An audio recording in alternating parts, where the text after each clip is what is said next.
Satu episode, satu langkah lebih dekat pada kesehatan jiwa. Selamat datang di podcast kesehatan mental. Selamat datang di Podcastmen.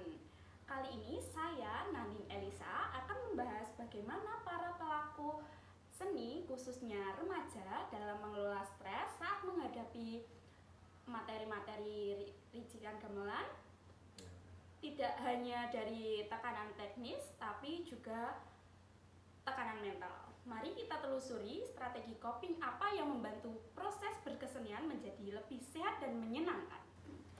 Kali ini saya tidak sendiri, tentunya saya ditemani oleh rekan saya yaitu Mas Dana. Mas Dana sendiri adalah salah satu pelaku seni remaja. Gimana kabarnya Mas Dana? Baik, Mbak Nadi sendiri Saya bagaimana? juga baik. Sejak kapan Mas Danan terjun ke dunia seni, khususnya di seni karawitan? Sejak SMP. Sebenarnya dulu waktu kecil sudah dikenalkan dengan karawitan. Saya mengenal karawitan sejak dini. Jadi dulu kenalnya karawitan ini karena sering banget didengarkan seperti gending-gending Jawa itu di apa ya, di cara Jawa ini disetel ke di radio, di setel di radio gitu. Terus saya kerap sekali mendengar, khususnya kakek saya itu kerap sekali mendengar di radio. Lah terus mulai dewasa SMP saya dilatih di sanggar, disuruh masuk ke sanggar itu, terus untuk belajar karawitan. Pertama berarti ya SD kenal di dunia seni, khususnya karawitan SD itu lah. Lalu apa yang Mas Danan rasakan ketika mengalami kesulitan dalam belajar karawitan? Ya yang jelas stres. Soalnya gimana ya Mbak, kalau di karawitan itu kan banyak sekali kayak materi-materinya yang harus dipelajari apa saja. Ada yang namanya ladrang, ketawang, gending, terus ada lagi notasi yang itu kerap sekali harus ini bacanya gimana, cara menabuhnya pelannya seberapa, terus temponya seberapa, itu paling effort banget harus mempelajari itu notasi materi gitu. Jadi mestinya belajar mas enggak jadi apa ya, aku mau apa, aku bingung. Ya dari kesulitan tadi bagian mana? Aku sih pastinya sulit ya belajar karawitan sendiri sampai-sampai menimbulkan stres. Lalu bagaimana dari materi atau notasi karawitan itu yang paling membuat Mas Onan sendiri merasa stres? Ya bagian kalau dari materi biasanya dari segi hafalan.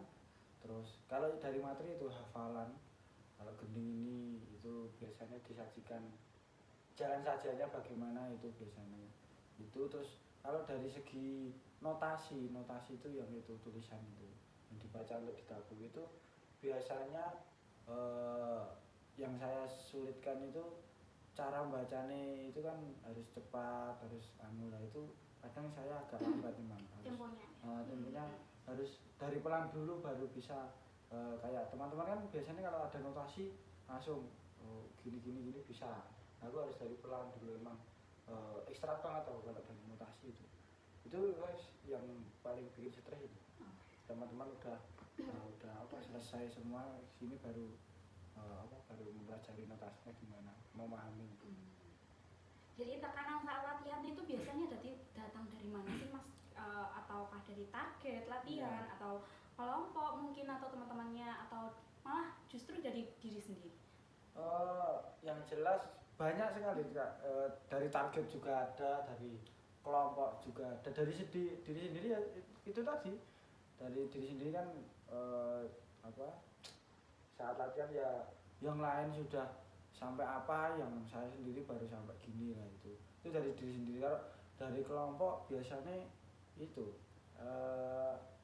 tergantung dari temannya disiplin atau enggak, itu juga bikin stres loh. Nah kalau latihan misal mulai jam 8 terus baru datang jam 9, sedangkan saya datang udah dari jam 7:30 terus udah ngulik apa notasinya itu teman-teman baru datang. Jadi kan walaupun sudah ngulik tapi kalau nggak diaplikasikan ke gamelan kan, dan gamelan kan tidak bisa sendiri ya, harus bersama bareng-bareng. Nah itu teman-teman baru datang baru bisa gabung, itu kan harus ngulang lagi dari awal, dari yang aku apa tadi ulik tadi. Terus nanti jamnya juga kan biasanya cuma terbatas ya, nggak bisa lama-lama biasanya kalau di sanggar atau mungkin di kelas dulu zaman SMK itu. Nah itu kalau dari kelompok itu.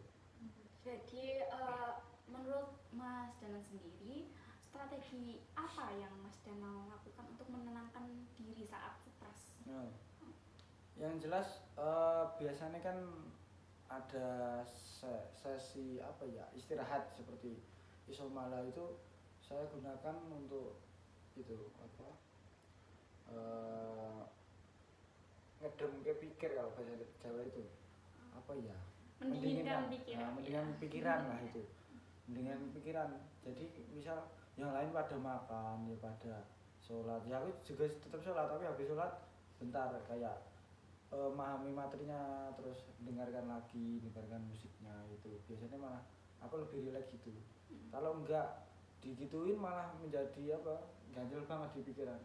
Tadi gimana ya, jadi setiap latihan itu tak rekam, tak dengerin lagi terus gimana atau tadi gitu, jadi lebih rileks gitu. Lebih Jadi santai. perlu jeda ya? Ya perlu jeda yang itu. Kalau teman-teman kan banyak sekali yang latihan nggak pakai jeda, nggak pakai istirahat, langsung 3 jam itulah. Itu kalau seorang seperti saya gampang stres, mudah stres itu harus pakai jeda. Tadi kan Mas Danang sendiri bilang kalau tekanan itu bisa datang dari kelompok atau teman-temannya. Ya.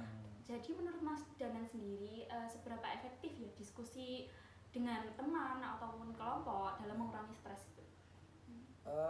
Efektif banget, itu malah penting banget karena gimana ya, yang jelas kan kemampuan SDM itu kan beda-beda. Nah itu diskusi itu malah dapat meningkatkan chemistry di dalam gamelan itu. Jadi misal dia sudah paham, oh ini notasinya gini, aku belum paham. Nah itu ada waktu isoma itu juga aku juga ikut nimbrung, istilahnya nimbrung lah. Tadi gimana toh, kalau yang tak dengerin rekaman itu gini, tapi kok dinonasi gini, oh gitu, kayak apa ya, Jadi, kalau bahasa Jawanya sepelan, kalau Indonesia apa, kencan. Kayak kencan nanti gini aja, enaknya gini, itu malah efektif banget itu diskusi sesama teman. jadi lebih efektif berdiskusi daripada kayak sendiri-sendiri gitu ya. Lalu apakah tidak hadirnya teman atau kelompok saat latihan itu dapat menambah tingkat stresnya Anda Ya, sendiri? yang jelas iya. Masalahnya kan ya itu tadi kan, gamelan harus membutuhkan beberapa orang. Ya, harus bersama-sama. Kan harus dilakukan bersama. Nah, jika ada 1 atau 2 orang yang tidak hadir atau mungkin terlambat, kalau terlambat masih toleransi ya, nanti kan langsung ikut. Nah, tapi kalau tidak datang itu yang bikin stres lagi, karena ada beberapa rincian yang tidak ditabuh, ada satu instrumen yang tidak yang dimainkan. Nah itu kan merasa kurang jadinya, kurang pemahaman juga kita terhadap notasi. Nah itu yang paling menjadi tekanan saya itu biasanya gitu. Apalagi kalau dia itu menjadi suatu yang paling penting yang memainkan alat musik yang paling inti di gamelan itu lah. Kalau tidak datang, misal kalau di gamelan yang paling inti apa? Kendang. Iya, benar. Nah terus dia tidak datang, nah itu malah menjadi banget, membebani kita juga. Itu salah satunya itu.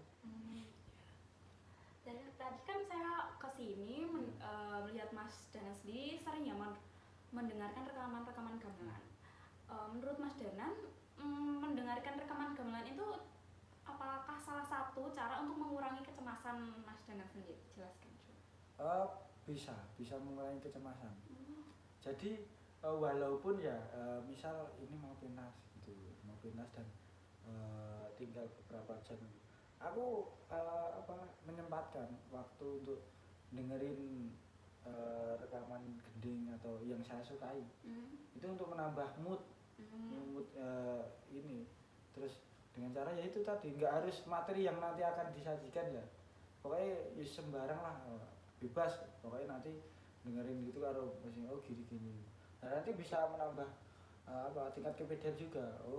Di rekaman ada yang tabuhannya kayak gini kok, berarti nanti yang aku tampilkan kalau sama kayak yang di rekaman juga berarti nggak apa-apa, menambah kepedean juga, menambah relasi juga ya. Meningkatkan mood saat saat mau pentas juga ya, Meningkatkan mood, iya. terus menambah referensi juga, menambah pengetahuan. Tadi kan sudah dijelaskan bagaimana strategi coping dari Mas Danan sendiri untuk mengatasi stres saat belajar gamelan atau memahami materi-materi karawitan seperti itu kan. Lalu Mas Danan apa yang dirasakan saat berhasil menerapkan strategi coping tersebut? Yang saya rasakan menjadi ini tingkat yang paling saya banggakan. Yang jelas jarang banget yang aku bisa melakukan ini kayak gini. Saya menjadi suatu kebanggaan ini. Bisa melakukan. Jadi berhasil gitu ya. Walaupun itu mungkin secara teori udah ada ya, kayak tahap-tahapannya apa saja. Nah, ini secara tidak alami kan, aku walaupun tidak mempelajari teori-teori itu, tapi secara sendiri dengan alami kok bisa ya gini. Itulah, itu menjadi suatu kebanggaan diri. Gitu. Jadi strategi coping itu biasanya dibuat atau timbul dari diri sendiri biasanya kalau Mas Danan? Yang jelas malah timbul dari diri sendiri, secara tidak langsung, dan terkadang malah spontan. Dan nanti sebentar kalau ada keadaan yang kayak gini, terus aku harus gimana, itu malah timbul spontan. Itu nggak bisa kalau nanti kalau ada gini aku gini malah nggak bisa itu. Ya itu spontan itu. Jadi strategi coping itu biasanya timbul ya dari diri sendiri. Bisa. Mungkin ini pertanyaan yang cukup akhir ya. Jika Mas Danan sendiri menjadi pelatih mungkin dalam seni karawitan atau seni-seni lainnya, strategi coping apa yang akan Mas Danan sendiri terapkan kepada anggota atau para yang Mas Danan latih? Nanti yang jelas saya akan menjalin ini chemistry dulu. Yang jelas itu. Saya sudah yang saya lakukan walaupun baru remaja. Saya sudah melatih 5 SMP, 2 SMA. Itu di ekstrakurikuler. Nah, yang sudah saya terapkan yang jelas chemistry dulu, ngobrol-ngobrol sebelum latihan, terus membangun suasana biar tidak tegang. Itu gimana kalau latihan terus teman-teman kok belum kenal, terus kita ngejokes kita bikin lucuan dia itu nggak akan berani ketawa karena belum kenal banget. Kalau sudah kenal itu walaupun mau gimana kan ketawa lah, itu membangun mood juga itu. Itu salah satu yang saya lakukan, itu kayak ngelucu dulu lah, buat pemanasan dulu, terus nanyain bagaimana kabarnya itu. Jadi gimana caranya biar kita bisa deket sama yang kita latih? Pendekatan dulu. Pendekatan, iya. Yang jelas itu. Jadi tidak rasa gimana ya, tegang itu jadi menimbulkan stres sendiri kan? Iya. Karena saya sudah mengalami kan, kalau pas dilatih kok gurunya galak gini kan menjadi tekanan. Wah, nanti nabu kalau salah gimana, walaupun nabu salah ki ora dosa, tidak berdosa. Nah, itu tapi yang ditanamkan oleh anak-anak seni, kalau dia main musik tidak perfect itu suatu dosa besar. Itu sudah yang ditanamkan oleh pikiran anak seni itu mesti gitu. Nah, itu salah satunya itu. Pertanyaan terakhir ya Mas. Boleh. Tips apa yang ingin Mas Danan bagikan untuk remaja pelaku seni yang sedang stres mengalami latihan karawitan? Pakai jeda. karena gini, dulu saya waktu latihan karawitan itu kan kerap sekali kan kayak apa itu tiba-tiba menghilang dari situ, dari tempat. Nggak tahu, padahal ya nggak ke kamar mandi kan. Nah itu saya buat waktu untuk diri saya sendiri untuk cut off, dalam arti cut off ini bukan kok gimana ya, cara bahasa saya ini ngambek. Ya kalau bahasa sekarang ngambek gitu, ngambek nggak bukan ngambek yang jelek, maksudnya dalam arti ngambek untuk bentar merenungkan diri gitu loh, gimana tuh ini enaknya itu ya. Nah, itu yang susah itu, untuk jeda terus mikir tadi gimana untuk apa ya, biar pikiran itu tidak banget numpuk banget. Nah itu penting banget, jeda terus mikirin materi nanti, terus melakukan hal yang biasanya disukai oleh diri kita sendiri. Misalnya ya seperti saya tadi mendengarkan gamelan gending-gending Jawa yang saya sukai, untuk sebagai penggantinya. Nah itu biar tidak bosan. Terus juga ini seperti saya kan biasanya kalau stres itu saya gantikan dengan kegiatan lain seperti melukis yang saya lakukan ini, seperti lukis yang saya lukis ini. Nah, itu salah satu sebagai pengganti untuk saya sedang stres ya ini, aku terus tadi kan baru latihan, terus saya sempatkan untuk ya jelek-jelekan lukis gitulah. Jadi tidak hanya memikirkan satu ya, itu saja hal baru ya, ya, mencoba hal baru ya, itu malah bagus. Baik Mas, terima kasih atas informasinya. Semoga informasi yang diberikan Mas Danan diterima di kalangan publik, dan Amin. Dan strategi-strategi coping yang Mas Danan berikan, tips-tips juga yang Mas Danan berikan, semoga menjadi inspirasi bagi para pelaku seni remaja yang sedang stres menghadapi latihan karawitan. Demikian pembahasan kita mengenai strategi coping stres bagi para pelaku seni remaja dalam menghadapi notasi serta garapan-garapan gamelan. Semoga informasi yang kami berikan di hari ini dapat menjadi relasi sekaligus praktik nyata dalam berkesenian Anda. Terima kasih dan sampai jumpa.